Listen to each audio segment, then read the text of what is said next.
Hey guys, this is Manish and you are watching my channel pharma bullet. तो friends, आज के इस video में हम जो क्वेश्चंस देखने वाले हैं वो आपके आने वाली सभी pharmacist, pharmacy officer, drug inspector exam के लिए इंपॉर्टेंट होने वाले हैं। आज का वीडियो आपके लिए एक रिवीजन टेस्ट है, प्रैक्टिस पेपर है आपके एग्जामिनेशन के पहले। इसमें सभी एग्जाम स्पेसिफिक क्वेश्चंस मैंने रखे हैं जो आपके एग्जामिनेशन पॉइंट ऑफ व्यू से इंपॉर्टेंट है।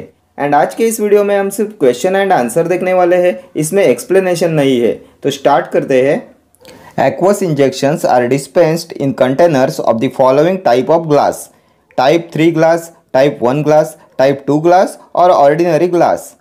तो इनमें से कौन से ग्लास कंटेनर्स में डिस्पेंस करते हैं एक्वस इंजेक्शंस को? तो इनके लिए यूज करते हैं type 1 glass containers. Option B will be your correct answer. Type 1 glass containers में डिस्पेंस करते हैं एक्वस इंजेक्शंस को। ठीक है, next question. Which of the following is not a chemotherapeutic agent? Clotrimazole, carbamazepine, chlorpheniramine, chloramphenicol. Which of the following is not a chemotherapeutic agent? तो इनमें से कौन सा केमोथेरेप्यूटिक एजेंट नहीं है? तो ये हो जाएगा chlorpheniramine. Chlorpheniramine is not a chemotherapeutic agent. Next question.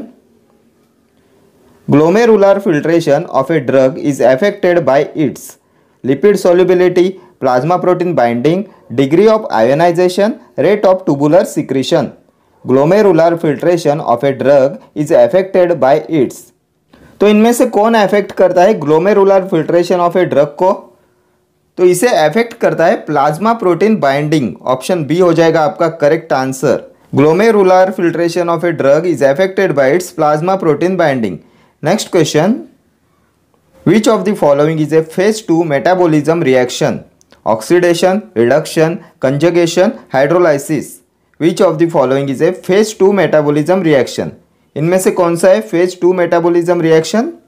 तो phase 2 metabolism reactions में आता है conjugation। Option C will be your correct answer. Oxidation, reduction and hydrolysis आते हैं phase 1 metabolism reactions में। ठीक है, next question. Terpene liniment is used for the skin as counter irritant, protective, local anesthetic और analgesic। तो टर्पिन लिनिमेंट को use करते हैं for the skin as counter irritant. Option A हो जाएगा आपका correct answer. Turpentine liniment is used for the skin as counter irritant. Next question. A urea derivative tolazamide contains 7 membered ring, 5 membered ring, 6 membered ring, cyclohexyl group.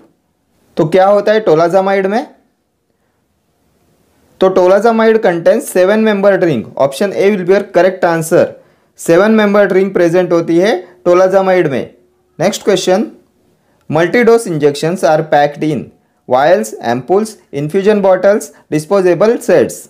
मल्टीडोज injections are packed in. तो इन्हें pack करते हैं vials में। Option A हो जाएगा आपका correct answer. Multidose injections are packed in vials. Next question. The loading dose of a drug is governed by its renal clearance, plasma half-life, volume of distribution, elimination rate constant. The loading dose of a drug is governed by its। तो loading dose of a drug is governed by its volume of distribution। Option C हो जाएगा आपका correct answer. Loading dose of a drug is governed by its volume of distribution। Next question. The stationary phase used in TLC is silica gel, octadecyl silanol, epizone oil, wax। The stationary phase used in TLC is, and the correct answer of this question is option A, silica gel। The stationary phase used in TLC is silica gel। Next question. Amount of drug left after 4 plasma half-lives is amount of drug left after 4 plasma half-lives 6.25%, 12.5%, 25% और 50%। Amount of drug left after 4 plasma half lives. तो ये होता है 6.25%। Option A हो जाएगा आपका correct answer, 6.25%। Next question. Ergot is a fruit, seed, fungus और rye plant. क्या होता है अर्गॉट? तो ergot is a fungus. Option C, fungus होता है ergot. Next question.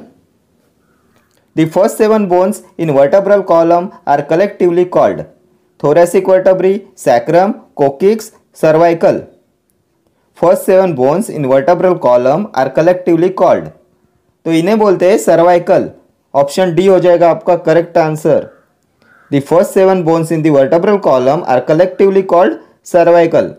Next question, the oral polio vaccine must be stored at -28 degree Celsius और below 0 to 4 degree Celsius, room temperature 32 degree Celsius. The oral polio vaccine must be stored at. तो क्या होता है storage condition for oral polio vaccine? तो इन्हें store करते हैं 0 to 4 degree Celsius में। ऑप्शन बी हो जाएगा आपका correct answer, 0 to 4 degree Celsius. Next question, accumulation of uric acid in synovial joint causes bursitis, gout, osteoporosis, osteomalacia. Accumulation of uric acid in synovial joints causes.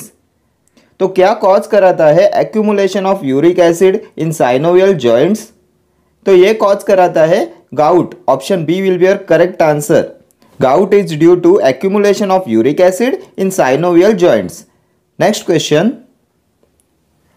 the ratio between distance traveled by solute and distance traveled by solvent front is called retention time, RF value, RX value, retention volume। तो क्या होता है ratio between distance travelled by solute and distance travelled by solvent front? तो इसे बोलते हैं RF value. Option B हो जाएगा आपका correct answer.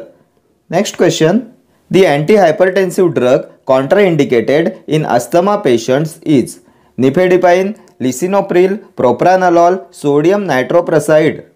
The antihypertensive drug contraindicated in asthma patients। तो ये भी हमने बहुत बार डिस्कस किया है। propranolol is contraindicated in asthma patients। Option C will be your correct answer। Next question, the clearance of drug means volume of plasma which is cleared of drug in unit of time, amount of drug excreted in urine, amount of drug metabolized in unit of time, or all of the above। तो क्या होता है drug clearance? तो drug clearance होता है volume of plasma which is cleared of drug in unit of time. Option A will be your correct answer.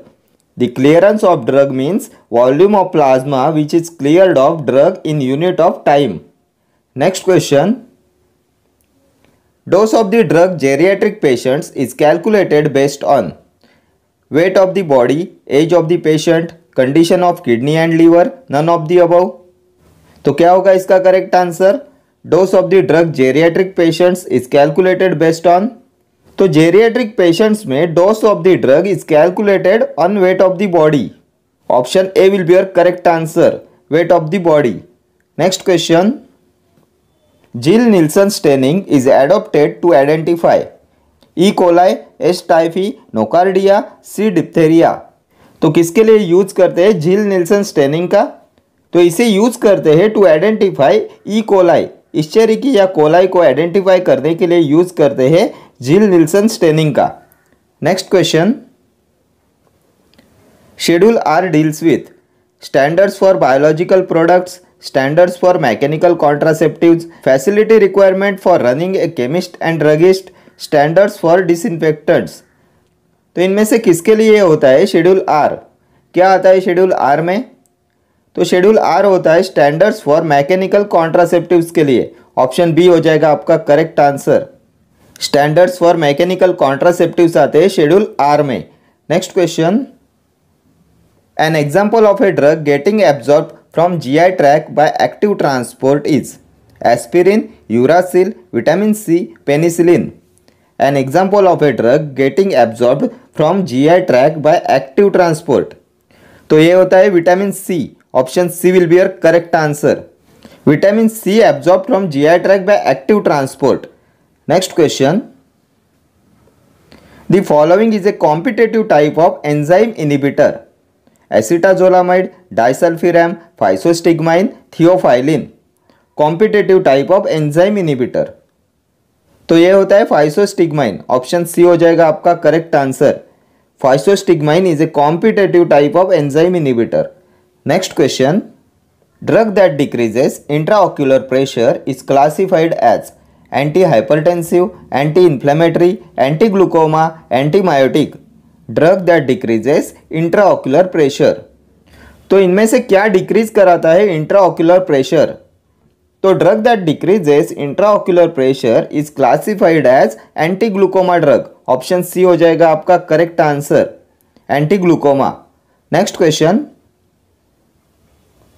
A partial agonist can antagonise the effects of a full agonist because it has high affinity but low intrinsic activity, low affinity but high intrinsic activity, no affinity and low intrinsic activity, और high affinity but no intrinsic activity.